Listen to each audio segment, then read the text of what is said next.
Hello and welcome to the first shot. I hold in my hands Covishield. We're at the headquarters of the Serum Institute in Pune, and with me is the man who literally could be saving millions of lives in India and elsewhere.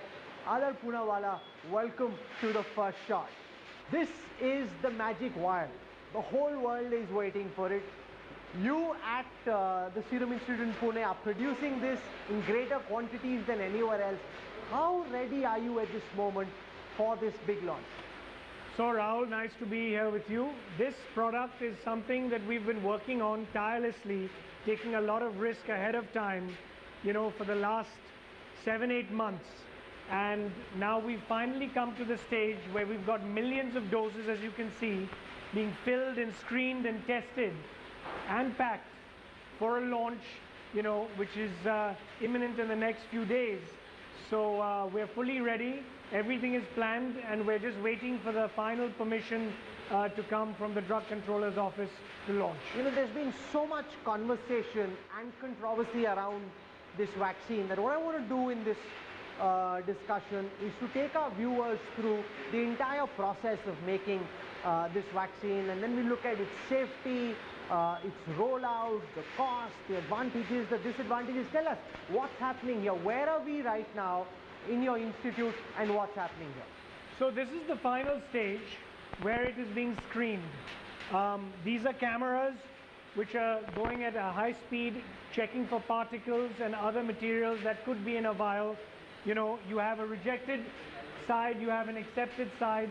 This is the final check before the product is packed and sent out into the market.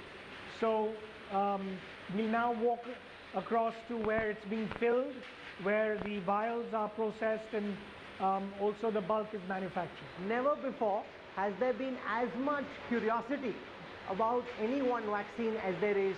We're excited about this walkabout to try and get a sense of how this vaccine is being made. Come, Adar. Adar, you produce more than 20 different kinds of vaccines. Give me a sense of how producing the coronavirus vaccine has been different technologically in terms of challenges from all the other vaccines you produce. Well, the first challenge was after we had signed up on these tech transfer agreements with our partners was to do this in a very short span of time. To be able to scale up a process is very challenging. You need to have multiple runs, you need to show consistency and all of that. So, the challenge was to do it at a speed that's never been done before. And we had to, in fact, stop down production of other vaccines so that we could use those plants to do this high-scale level R&D, which normally we would have done in a small scale. So that was one of the major challenges. And of course, the huge risk that we had to take making and rejigging these facilities, without even knowing whether the COVID-19 vaccine would work. Traditionally, with other vaccines, you wait till phase 3 is over, and then you invest in making the product and all of that. Here, we had to bet early on. Hundreds of millions of dollars, as we had explained earlier, was committed and spent so that we could come here today at this stage where even before licensure, we'll take you to the cold rooms and show you millions of doses have been packed and labeled, ready for dispatch. So what's happening here? I'm very curious to understand the vaccine manufacturing process. Yes. So keep explaining as we walk along. What's happening here? As we saw earlier, it was screened, and before that it's filled. This is the actual filling going on where you've got where they're filling up the injectors. vials. Yes, the bulk is coming in from the floor above, and then it's filled into these vials. This goes on at 500 vials per minute. So, if we have 10 doses, I'm filling 5,000 doses of COVID vaccines per minute. That's my speed at the moment, and that's going to double in February. So this bottle that I have with me says 5 ml 10 doses. What does that mean? So 10 different people can get from one of these little That's vials? right, and you've got to use that up in 4 or 5 hours because, once you open the vial, it's got an expiry. It has to be used in one session, which means that in 4 or 5 hours, you should, once you've opened it, consume the 10 doses, which is fine and normal. We do that for a lot of our vaccines in the past. So So Adar, what's this place that we're entering right now? So this is the filling line where we have to gown up, as you can see, and please put on your gloves and other protective gear. This is where the vaccine is actually being filled. So the place that we're going into right now, Adar, is a facility that no media crew has ever been into? Yes, I think that's safe to say that nobody is filmed inside the filling areas, and that's where we're going in, so you can have a look. Delighted that we can get a sense firsthand of how these vaccines are made. Now we can go through. This is an airlock where till one door is closed, the other door doesn't open.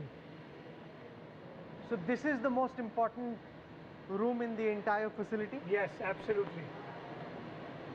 So, and he's the chief scientist who's leading this process? Yes, this is Umesh, and he can explain to you how this is filled, how it's on an automated line where the vials are washed with a high pressure water jet going into it. Then it is sterilized through a tunnel at 200 degrees, and then it's ready to receive the product. So that it goes into a container which is so clean and sterilized that there's nothing else that can contaminate the product. So Adar, I want to spend some time talking about the safety of the vaccines that you're producing. Now the biggest concern world over is how safe is not just the Serum Institute vaccine, all the vaccines that are being made. You know, people are really petrified about the consequences of vaccines that have been manufactured so quickly. So as you can see, these are fully automated lines. Groninger, Bosch, a lot of manufacturers use German and Belgium and other European automated manufacturers where the vials are washed at high speed, then they're heated at a very high temperature going through this tunnel that you can see in front of you, and then after that it's filled. So the containers in which the vaccine lands up in is very clean, and then of course you saw how it was being screened and checked for particulate matter to ensure the highest levels of safety. And you know, we have tried to remove human intervention as much as possible, so that, you know, as you can see over here, you can only put your hand in with a glove through these openings here. This is an isolator line, so that you never come into contact. No human being ever comes into contact. As you can see, you put your hand through a glove, so you won't come into contact with the product directly. So you're talking about the cleanliness of the manufacturing process. My concerns are more about the side effects after someone's actually got the vaccine. So, you know, whether it's a chimperinovirus or a killed virus, live attenuated virus, different technologies that different vaccine manufacturers are working on, there are bound to be some side effects. That's the case with pneumonia vaccines, measles vaccines, rotavirus vaccines. But this should not, you know, alarm us in any way that vaccines are unsafe or, you know, you're going to get sick. A very small percentage of people react badly to vaccines, but there's nothing to be worried about. So what are the typical side effects if somebody gets your vaccine? Little fever, little headache, little sore throat maybe, but that lasts for about 2 days and you take a paracetamol and that goes away. That's been proven in thousands of people globally now who have taken our vaccine, and no severe side effects beyond that have been noticed. But you also had this one case, Adar, of one person in your trial who claimed after he got the vaccine he had severe side effects. He then sued you for 5 crore rupees in Chennai. No, see, after investigation of these cases, it was concluded by the health minister and the principal investigators also that these were non-vaccine related issues that that individual had. There were some other incidences abroad also where it was clearly ruled out that after a few weeks, you know, someone developed some issue, and it was clearly not vaccine related. Everybody has concluded that, and the final report has also been concluded on that matter. No, but the apprehension for those who are the naysayers or the vaccine skeptics is that there is just so much money riding on the idea of coming up with a vaccine and rolling out this project, that even if some side effects are being seen, even if there is some pushback because of the vaccine, people will pepper over it. Hide it under the carpet, ki boss ab roll out karo, jaldi karo, jaldi karo. No, we've got the highest level of vigilance with the Drug Controller of India, which is monitoring any side effect, no matter how small or big it is, and we are ensuring that no risk to human life is going to be there as a rollout of these vaccines, which is definitely happening at a rapid pace, which is required, and we need to be united in this. You know, it can't just be that a manufacturer takes the risk.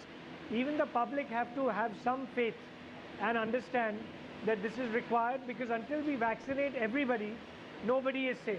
No, but you put out a statement saying the government should indemnify pharma companies that are manufacturing these vaccines from lawsuits. And people are saying, hey, if I take Adar's vaccine and something happens to me, why should Adar be indemnified? Correct. Good question. So let me put that in the right context. I mentioned that this is something the government can look at, because even in the US and other countries, we're looking at these laws being invoked by the government to protect manufacturers only during the time of a pandemic where a massive rollout of vaccines is going to happen. And as a result, you know, there are bound to be some bona fide and non-bona fide cases. And if we see the courts intervening and stopping vaccination programs pending investigations, that's the real risk that we're talking about, and we don't want that to happen. To protect the government programs from being paused or looked at, if you remember, there were some incidences where the trial was stopped for about a month when there was a case abroad. And you know, that really puts us on a back step in being able to reach the target of being able to vaccinate that critical mass in a population to build up that immunity that is required. So these lawsuits have the ability to slow down and delay these campaigns, which is the only reason why we suggested to the government that perhaps only during the pandemic rollout of these vaccines, indemnity should be granted to the vaccine manufacturers. So these are the vials. Where are you getting these for? Are these Indian? Is this Indian glass? Yes, this is bought from a company called Kaisha, which has the highest quality standards. We've been using them for a lot. Because I was reading that one of the vials. concerns is that given the number of vaccines we need to manufacture, we may simply not have the amount of glass required or the production capability required to manufacture so many vials. So this is a company called Shot Kaisha, which is a collaboration between my friend Kairas Dadachandji's company and the German counterpart, where the glass is imported and made in India both, and these vials are made in Daman. So we import these, and then these glass vials, as you can see, are being washed at a high-speed line here before. So what's happening? Keep explaining to us what's happening here right now. As you can see, which you already shot on the other side, is the washing has taken place. That's the washing? Yes. And then it gets fed into the tunnel over here, where it's heated. What happens inside the tunnel? It's heated at 200 degrees, so that anything inside that may or may not be there is destroyed before the product comes into contact with the glass vial. They're decontaminating the vial. Correct, correct. And the good thing is that there is no human touching the vial at all. You can see these are all barriers. The human beings here are only there as a precaution if some part of the automation here needs tweaking, changing, to be stopped or checked or whatever. So it's all automated. You have someone loading it in here, someone picking it up at the other end. So there's no human intervention here at all. Adar, can you give us a sense of what's happening currently? No, so as you can see, after it's filled, you have the rubber stoppers that are put on it, and then there are the seals over here, aluminium seals that you can see, that are capped and sealed. So that's the end stage of the product before it goes in for the screening. Again, even this step, which used to be manual back in the day, is now fully automated. So we again minimize the human contact with the product. In fact, there is no human contact with the product till it's all sealed and closed. How do your safety and technical standards compare with the Pfizers or the Modernized? Absolutely the same. We have the same equipment ordered from Germany, Europe, US. Even the glass that we import sometimes is from there. The rubber stoppers are from Belgium and Holland. You've got chemicals coming in from Denmark. So everything is actually on that standard. The only cost advantage we have is the manpower cost and the energy cost. But apart from that, all the capex, opex, everything is imported. So this is very important to understand. So the quality is the same as any European or US manufacturer now. For example, this machine is from Groninger in Germany. So you're saying that typically, as far as you're concerned, and in the way that you see it, the production facilities and standards are the same as, say, as Pfizer? Identical.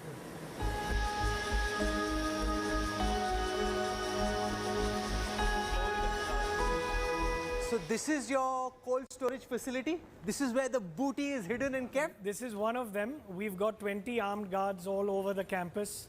This is precious, you know. To guard the you can have like an Italian-style heist happening here. Yeah, you never know what happens. There could be a rush to get the vaccine, and you don't want unauthorized personnel also entering. We don't want theft or want to worry about anything like that. So I see it says over here that the vaccine needs to be refrigerated between 2 degrees Celsius and 8 degrees Celsius. That's just here, and even later once it leaves the facility? That's right, because as you can see, you need a lot of space to store the vaccine, and that's one of the advantages of our vaccine, which can be stored at plus 2 to 8 degrees. Other vaccines, if they have to be stored at minus 70, you can imagine the infrastructure required. So typically 2 to 8 is like a fridge at somebody's house, whereas the Pfizer and the Moderna vaccines require a deep freezer. So this is where the booty is kept. How much stock do you have at this moment? How many of your vaccines are ready to go? Well, there's about 40 million doses. You know, we've got more than 2,000 crores worth of vaccines. That's why we've had to put armed security to restrict personnel. These are all tested, inspected. It's tested, it's packed, sealed. It's approved by the CDL, which is the Central Drugs Laboratory, ready for dispatch. So now we're just in that final stage of putting it in the vans and sending them off. This is also a prime target globally for theft. How much would each of these boxes be worth? Well, as I said, if we're talking about, you know, a couple of crores for each stack. So if you just think about the value that we've got here and the effort we've put in, we really need to be very careful of who comes in and out. So in terms of doses, the entire stock, how many people can be vaccinated with what you have ready at this moment? So at the moment, about 25 million people in India or globally can be vaccinated, because this is around 50 million doses. So if you assume 2 doses, then it's 25. So are the bulk of the manufacturing for India's vaccine rollout program will have to be done in these buildings? That's right. So what you see behind you right here is the world's largest pandemic facility in one location. How so? Which can churn out 1 billion doses annually, maybe a little bit more than that also, at a very rapid pace. Knowing where pandemics are going, and you know, we're not even out of this COVID crisis at the moment, if we need more doses to come out very quickly, this is where it will come, and we hope to commission this facility in the next year to year and a half. I have multiple questions about the manner in which the vaccine dose will be administered. I was reading the results of the UK trials where they very accidentally and fortuitously discovered that, you know, you give half dose first and full dose later, and that's when the vaccine is more efficacious. Is that how you will be rolling out your vaccine in India? No, so we're going in for a full dose licensure, so both doses will be a full dose. I think what didn't come out very clearly is that the better efficacy of 90% was when you spaced out the doses and the time between dose 1 and dose 2. So if you wait for 2 or 3 months, we found in that group the efficacy was much higher. Of course, that was also the group where half a dose was given. But mainly, you know, if you look at all other vaccines, the longer you keep a gap between the 2 doses, the efficacy is much higher, and that's exactly what was found. So you won't be doing this 50% dose first and full dose later, like the Oxford guys did in the UK when the trials were going on? I mean, they might end up having two different regimes eventually when they do further studies, but at the moment we're going in for a licensure for the full dose. And what have been the results of the trials in India? So we've read about the results of the trials in the UK. What are you finding out in the trials you're doing here? Well, we found very good safety. We found 0 hospitalizations in the cases where we've given the vaccine, which means that it's working very well in protecting you. Of course, it's very important to clarify to everyone that even if you take a vaccine, it doesn't mean you won't get coronavirus. We found that 30 to 40% of people generally taking vaccines will still get infected, but you will not get a severe bout of the infection, you won't be hospitalized.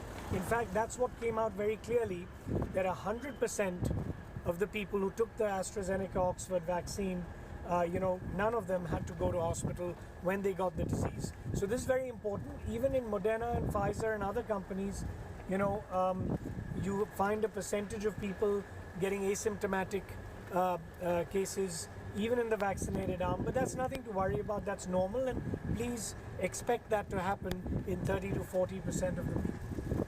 So from what I've understood, Adar, you're saying a person needs to get the first dose and wait for 2 or 3 months before he gets the next dose. So what happens to coronavirus and my chances of getting coronavirus while I'm between doses? So, we found that in one vaccinated arm in the trials that were done abroad, overseas, we found far better results when we kept a gap of 2 to 3 months between dose 1 and dose 2. In fact, that group, had a 90% efficacy, and we will do further studies to explore that, and we'll get more news coming out of Oxford and AstraZeneca. But that's, of course, great to hear, because as a result, you'll be able to vaccinate that many more people as well, because you can spread it out. So you'll cover more people with the first dose. But what's the guarantee that people will come back? Because typically, with other vaccines we've seen, one of the biggest challenges in a 2-dose vaccine is to get people back the second time round. I think you're right there, but given the crisis and the fact that everybody knows they've got to take 2 doses before they're really protected for the long term, I think that messaging can further go out there. It already has. A lot of people know you've got to take 2 doses.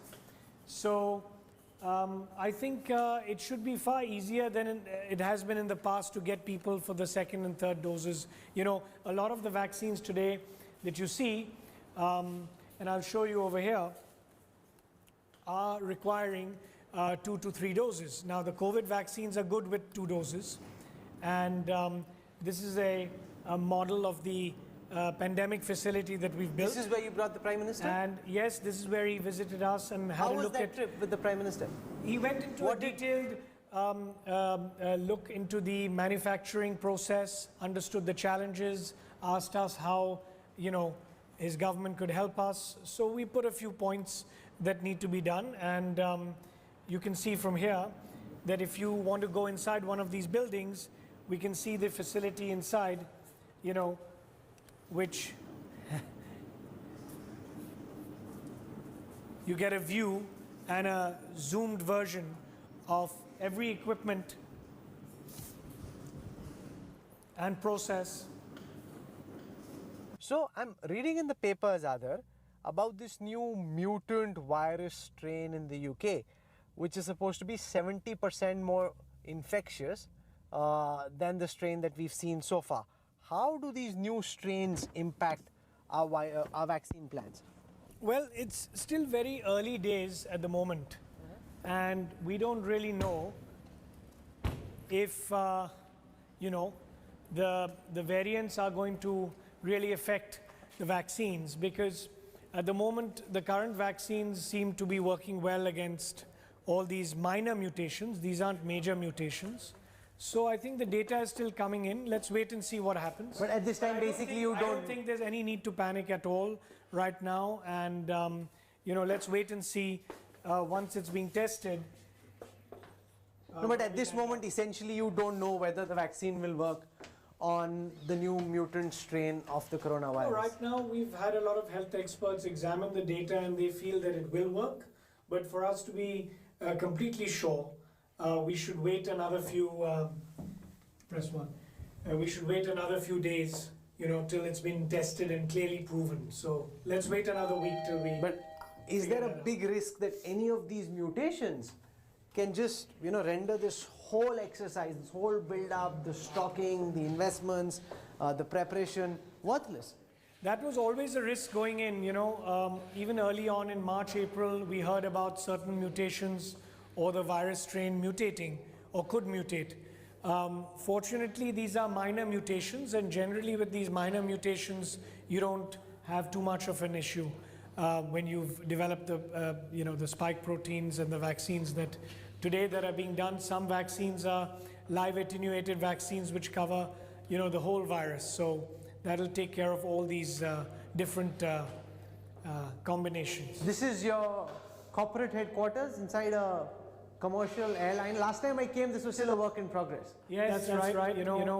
We had this space here, this new campus that we've built, and this was a scrapped aircraft which I thought it would be nice to have my personal Why office. a commercial, why have your personal office in a static commercial airliner? Well, because why not would be the question. I've always liked aviation, been fond of aviation. This is a 40-year-old aircraft. That's the original throttle there. And it's just a nice way, architecturally to have a personal office. So we're now in the pilot's seat, as it were. We're in the cockpit at the moment. This is actually the waiting area where guests would wait before coming into the main meeting rooms. You have a Guinness certificate? Is this the real Guinness records? Yeah, it is. In fact, we should have been in the Guinness World Book of Records for making the most vaccines, but they've given me this honor because this aircraft, which has been converted into a home-come office, has been the first time anyone's ever done that, and it's the largest of its kind, around 1,200 square feet, and so that's why they've put that in.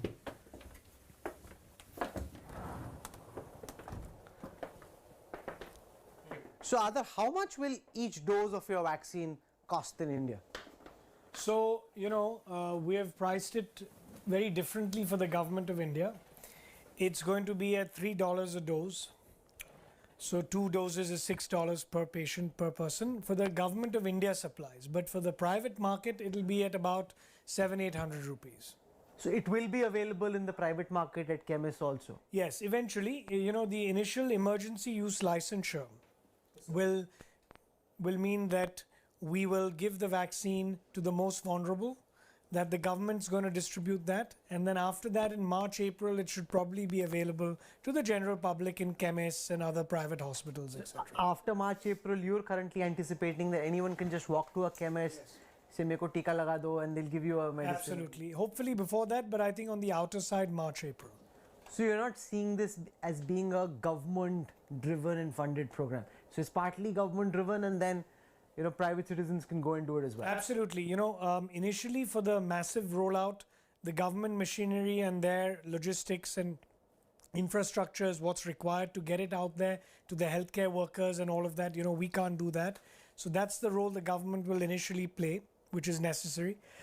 And then once you've covered the elderly and the healthcare workers, the general public, healthy individuals like us at our age group can slowly start getting the vaccine. Other corporates and other people also who want it for their staff and employees. So what if there's a big corporate watching and their HR department says, can we go to your company or elsewhere and purchase for all our employees so that they can get back to work and start working like normal? Yeah, so I think that's equally important because we need to come back to work safely. Everybody wants that. I think after the initial 1 or 2 months, or maybe even simultaneously if we have enough stock, we can start rolling it out to large corporates who employ, in critical areas. Again, we look for the guidance on that from the government and other industry organizations who can prioritize, again, some kind of priority where whom should get it first, because, it's not only an ethical matter, but it's physically we don't have that much stock initially to go around. So we'll have to just try to do it as fairly and equitably as possible. How does the efficacy of your vaccine compare with Moderna, with Pfizer, and especially in the context of this mRNA vaccine that's being bandied about so much globally? No, so we've had 0% of hospitalizations, which is the most important thing. when you have a vaccine being administered, you may not be able to prevent infections in the vaccinated arm. You know, that's common. But a very good indicator of a good vaccine is that the severity of the disease was very low in the vaccinated arm. None of the patients who got the vaccine needed to be hospitalized.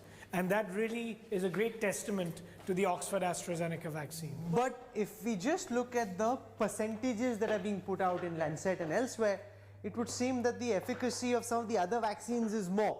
You had like a 70% efficacy. The other vaccines had Moderna, I think, at 94%. So does that then mean that Moderna is 24% better than yours? No. As I explained, there was also another arm in which the Oxford AstraZeneca vaccine was 90%. And when we saw... But the average efficiency was 70%. No. The average was taken from two different arms and two different dosage regimes. And that's where people got confused. You see, in one regime, you gave half a dose, or even if you ignore that point, the more important part there was the gap between dose 1 and dose 2 was 2 to 3 months. In that regime, we also got a 90% efficacy, and that's what we're going to recommend, that you wait for 2 or 3 months between dose 1 and dose 2, and you will see a much better efficacy. Because this is going to be a bit like Nike, Reebok, which one is better? Do you think people will start gaming? You know, is Adar's vaccine better? Is the Russian vaccine better with Dr. Reddy's lab? Or should I wait for a Moderna, Pfizer? Comparisons are bound to happen, but I'll tell you something. Till millions of doses are given for each of these vaccine candidates, nobody can really decide and claim which vaccine is really proving to be better. But any vaccine, let me tell you, more than 70% in its efficacy, even 50% as per the WHO, is very effective in getting ahead of this pandemic. And more importantly, as I mentioned, the severity of the disease. You know, effective in preventing infection is one matter, but the other matter is hospitalization. If your vaccine, like the Oxford AstraZeneca vaccine, resulted in 0 hospitalizations, that's the most important point here to note, that, you know, none of the people who took the vaccine had to go to hospital. They were asymptomatic and, you know, hardly even knew that they had corona. So one of my biggest concerns is, how do we ensure that there isn't a wild scramble to try and get hold of that vial once the vaccine rollout starts? You know, it's called in Hindi, jiski lathi uski bhains. Like whoever's friends and family with Adar Poonawalla, they're making calls on the side and saying, Adar, ek zara peti bhejna. We're going to try and do it as ethically and equitably as possible. The government initially will be handling the rollout so that it's fair. It's given to the elderly, given to the healthcare workers, and you know, after that we'll start rolling it out to corporates and other individuals in the open market who want it as well. We just have to set certain priorities to maintain the ethics and equitable act. Do you foresee long queues, people fighting with each other, bashing each other up, trying to get a dose of the vaccine?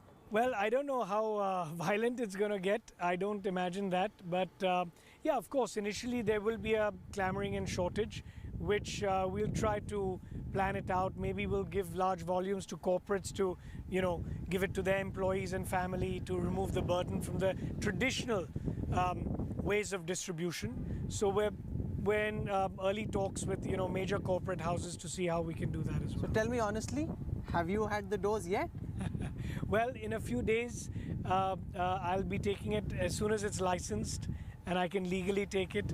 And I'll put out a video and a photo because that's very important, because a lot of people have asked, have I taken it? Which vaccine would I take? And I'm definitely taking the AstraZeneca-Oxford. You may as well, you're telling the whole country to take it. You can't go and take the Moderna vaccine as a Pfizer. No, absolutely not, and neither do I want to. This is the product that we have a lot of faith in, we've invested in, and you know, the last 9 months of work has led us to this moment. So I'll put out a video to show that I've taken this vaccine as well. Well, no New Year plans. You're gonna be here. No Maldives, no Mauritius, no Seychelles. Just working hard to plan the rollout and just get this through, because you know, it's the culmination, as I said, of all the work, and we have to make sure that the meticulous planning that everyone is put into goes off smoothly. Because look, now this is the final challenge. First, it was developing a vaccine, making enough of it, seeing that it's safe. Now that all that's done, it's the final part where we need to make sure it's rolled out you know, ethically and as soon as possible after we get the license. Well, your chopper ride awaits. Never before has any one vaccine drawn as much international attention. We wish you all the best for taking out so much time in the middle of a busy schedule. Deeply appreciate your time. Thank you. Thanks and all we'll the best. give you a Thanks. namaste. Thank All you. the best. Thank you very much.